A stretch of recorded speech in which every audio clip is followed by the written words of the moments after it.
Bonjour Luc Garnier, Bonjour. est-ce que vous pouvez nous expliquer qu'est-ce qui vous a décidé à créer une organisation de producteurs de lait?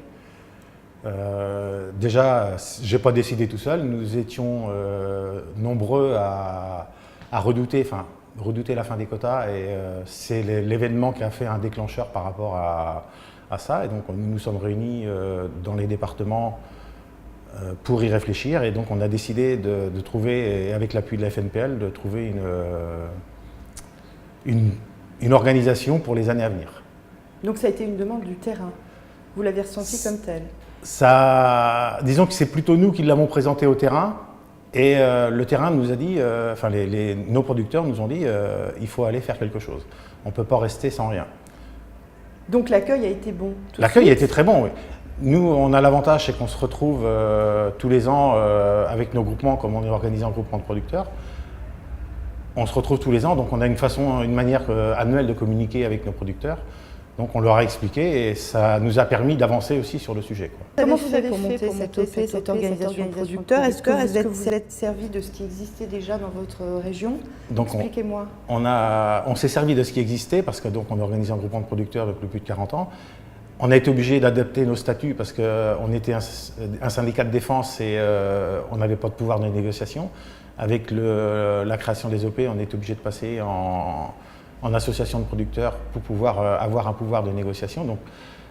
Mais ça s'est fait assez facilement et je dirais presque naturellement avec l'appui de tous nos producteurs. On n'a pas eu de soucis particuliers par rapport à ça. Et la FNPL, la Fédération nationale des producteurs de lait, vous a aidé dans cette démarche? Donc là, on a eu un appui, que ce soit logistique, que ce soit même au niveau juridique pour pouvoir créer ça. On a eu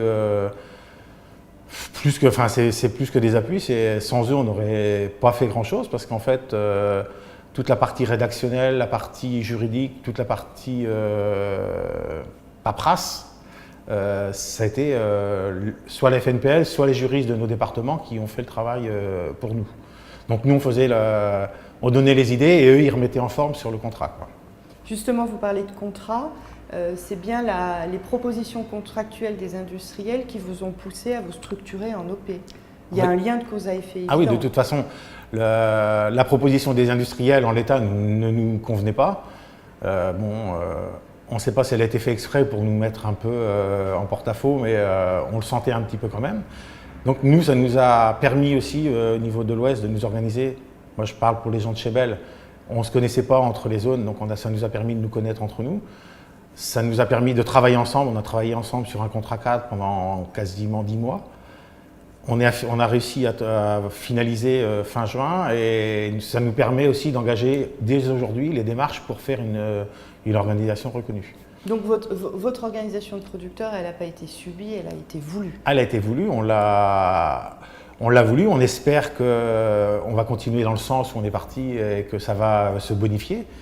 Mais non, ça n'a pas été imposé par personne d'ailleurs, même pas ni le syndicaliste ni les industriels. On a été acteurs de notre développement avec l'appui de la FNPL, avec l'appui des syndicalistes locaux, avec tous les appuis qu'on peut espérer dans ces cadres-là. Mais c'était une démarche intellectuelle des producteurs. Merci Luc Garnier. Merci.